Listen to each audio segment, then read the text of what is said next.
கூட்டணி election month இல்லையா, election இயர்னு கூட சொல்ல முடியாது, எலெக்ஷன் மந்த். அதாவது ஒரு மாதம் 2 மாதம், ஒரு மாதம் தான் இருக்குன்னு நினைக்கிறேன்.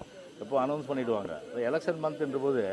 இப்போ நாங்கள் ஏற்கனவே வந்து எல்லா பணியும் ஆரம்பிச்சிட்டோம். அதை கிட்டத்தட்ட பார்த்தீங்கன்னா வந்து கழகத்துடைய பொதுச்செயலாளர் எடப்பாடியார் வந்து பூத்து கமிட்டி, அதே போல் வந்து மகளிர் குழு, இளம்பெண்கள் பாசறை, அதே போன்று பிரச்சார குழு, அதே போன்று தொகுதி தேர்தல் அறிக்கை குழு, இடஒதுக்கீடு குழு, இடஒதுக்கீடு பங்கீட்டு குழு, இந்த மாதிரி எல்லா குழுக்கள் அமைச்சு அவங்களும் வேலையை பார்த்துட்டு இருக்காங்க. அதனால் கண்டிப்பாக வந்து அப்ராப்ரியேட் டைம்ன்றது பார்த்தீங்கன்னா வந்து இந்த ஒரு மாதம் இல்லையா, உங்களுக்கு கண்டிப்பாக தெரியும். அதனால் எங்கள் தலைமையில் வந்து யாரெல்லாம் வந்து எங்கள் கூட்டணி எங்கள் தலைமை ஏற்றுட்டு வராங்களோ அவங்கள வந்து கூட்டணியில் இருக்கிறது குறித்து பொதுச்செயலாளர் வந்து முறையாக அறிவிப்பார். திமுக வந்து அவங்களுடைய கூட்டணி கட்சிகளோட தொகுதி பங்கீடு லெவலுக்கு போயிட்டாங்க, இடங்கள் முடிவு செய்யற அளவுக்கு போயிட்டாங்க. அதிமுக இதுல பின்னடைவு சந்திச்சிருக்குதா, இல்ல உங்களோட கூட்டணிக்கு புதிய கட்சிகள் வரவேற்கிற நிலையில இருக்கு? இல்லை, இப்போ இது நல்ல அருமையான கேள்வி நீங்கள் கேட்டீங்க. ஏன் திமுக முன்னாடி போகுதுன்னா, இப்போ அந்த கூட்டணி பேச்சுவார்த்தை, அந்த கூட்டணி இறுதி செய்யுதுன்னா யாரும் அவங்கள விட்டு போயிடக்கூடாது. இப்போ யாரும் அவங்கள விட்டு போயிடக்கூடாது. அதுக்காக தான் என்ன பண்ணுறாங்க, சீக்கிரம் வாங்க சீக்கிரம் வாங்க சீக்கிரம் வாங்க, உட்காருங்க நம்ம பேசி முடிச்சுக்கலாம், உங்களுக்கு இத்தனை சீட்டு இத்தனை இடம் சொல்லிட்டு முடிக்கிறாங்க. பயம், அதாவது எங்ககிட்ட வந்துடுவாங்கட்டுன்னு. அதனால் இவர் என்ன தான் பண்ணாலும் சரி, வரவங்க வரதான் போகிறாங்க, அது வேறு விஷயம். அதனால் வந்து முறைப்படி வந்து எங்கள் தலைமையில் ஏற்றுக்கொள்கின்ற கூட்டணிக்கு கண்டிப்பாக எந்தெந்த கட்சிகள் இருக்கின்றத முறைப்படி பொதுச்செயலாளர் அறிவிப்பார். அதனால் அவங்க வந்து முன்னாடி எல்லாம் பண்ணுறதுனால ஒரு பிரயோஜனம் கிடையாது போதில்லை. எனக்கு தமிழ்நாட்டில் அவ்வளோ கடுமையான அதிருப்தி, சட்ட ஒழுங்குலேருந்து, விலைவாசியிலேருந்து, சொத்து வரியிலேருந்து, வீட்டு வரியிலேருந்து, மின்சார கட்டண உயர்வுலேருந்து, அதே போல் எல்லா தலித் சமுதாயத்துக்கு மிகுந்த கொடுமைகள், இப்படி எல்லாத்தையும் சீர்தூக்கி பார்க்குறாங்க நீங்கள் மக்கள் இன்றைக்கி. அதில் இப்போ இன்றைக்கி வந்து பார்த்தீங்கன்னா ஒரு அதிமுகவுக்கு வாக்களிப்பதன் மூலம் தான் இவர்களுக்கு வந்து ஒரு எச்சரிக்கை. யாருக்கு? திமுகவுக்கு ஒரு எச்சரிக்கை.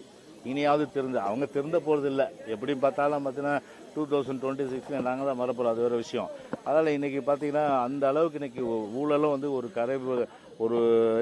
கரை புரண்டு ஓடி இன்றைக்கு வந்து எங்கு எதிர் ஊழல், கீழேருந்து உள்ளாட்சியிலேருந்து மேலே வரையில் இன்றைக்கி வந்து ஊழல் இன்றைக்கி செய்து அந்த அளவுக்கு இன்றைக்கி வந்து மக்கள் வந்து வெறுக்கத்தக்க ஒரு ஆட்சி, ஒரு அன்பாப்புலர் கவர்மெண்ட் அப்படின்னா இந்த திராவிட முன்னேற்ற கழகம், அந்த விடியாத அரசு.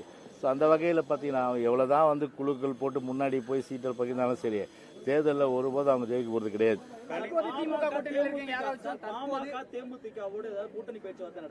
இல்லை, அதெல்லாம் வந்து உங்ககிட்ட சொல்லும். அதெல்லாம் ஒரு அரசியல் கட்சி தான் வந்து பார்த்தீங்கன்னா எங்கள் கூட எல்லாரும் தான் பேசுவாங்க. யார் பேசுகிறா நாங்கள் சொல்ல முடியாது. இப்போ அது இப்போ ஏங்க செய்தி 1000 போடுவாங்க, பேப்பர் வைக்கணும், ஊடகங்கள் பார்க்கணுன்றதுக்காக பரபரப்பாக போடுவாங்க. அதே போல் வந்து ஊடகங்களில் வந்து செய்திகள் வந்து பரபரப்பாக வந்து வரும். அதெல்லாம் உண்மை இல்லை. அதெல்லாம் வந்து எப்படி இருந்தாலும் சரி, அதாவது ஒரு இயர்ஸ் கணக்கில் இல்லை, ஒரு மந்த்ஸ் கணக்கில் இல்லை, இன்னும் ஒரு மாதம் இருக்குது, வெயிட் பண்ணுங்கள். அது வரல பார்த்தீங்கன்னா அதில் எந்தெந்த கட்சி எங்களோட கூட்டணி இருக்கிறத கண்டிப்பாக வந்து எங்கள் கட்சி தான் பொதுவாக சொல்லுவாங்க. இல்லை, அதெல்லாம் வந்து சஸ்பென்ஸுங்க. இப்போ உங்களுக்கு வந்து சொல்லணும்னு அவசியம் இல்லை, புரியுது? அதெல்லாம் வந்து நீங்கள் ஒரு ஆர்வத்தில் கேட்குறீங்க நீங்கள். அதெல்லாம் வந்து பார்த்தீங்கன்னா இப்போ லாஸ்ட் மினிட்ல எது வேணாலும் நடக்கலாம், புரியுதுங்களா? அப்படி தானே கடந்த காலத்தில் எவ்வளோ எலெக்ஷன் பார்த்துருப்பீங்க. லாஸ்ட் ஒரு 3 நாள் 4 நாள் முன்னாடி கூட எல்லாம் வந்து அணி மாறுற அந்த நடைமுறையெல்லாம் வந்து தமிழக அரசியல் வரலாற்று நடந்து தானே இருக்குது. அதான் எல்லாமே சாத்தியக்கூறுகள் உண்டு. அதாவது லெட்ஸ் வெயிட் அண்ட் see. என்னங்க இது வந்து தேஞ்சு போன ரெக்கார்டு, தேஞ்சு போன ரெக்கார்டு மாதிரி அதே கேள்வி கேட்டிருக்கீங்க. அதனால் இனி அந்த கேள்விக்கே இடம் இல்லை, கேள்வியும் எழாது. அதனால் வந்து ஃபுல் ஸ்டாப் வச்சாச்சு, அவ்வளோதான். யாரு விமர்சனம் பண்ணுறது இல்லை, சும்மா இங்கே விமர்சனம் பண்ணிட்டு அங்கே போய் மோடி காலில் விழுந்துட்டு வராங்க, இங்கே விமர்சனம் பண்ணிட்டு அங்கே போய் பல்லுக்கு தூக்கிட்டு வராங்க, புரியுதுங்களா? அந்த மாதிரி வந்து நாங்கள் கிடையாது. எங்களை பொறுத்தவரை தோழமையோடு இருந்தோம். இப்போ வந்து பார்த்தீங்கன்னா ஒரு எதிரின்ற கண்ணோட்டத்தோடு தான் நிச்சயமாக பார்ப்போம். அதனால் அதுக்கு உண்டான விமர்சனங்கள் வந்து கண்டிப்பாக வரும். ஓகேவா? ஏற்கனவே பண்ணிகிட்டு இருக்கோம், கண்டிப்பாக வரும். ஓகே.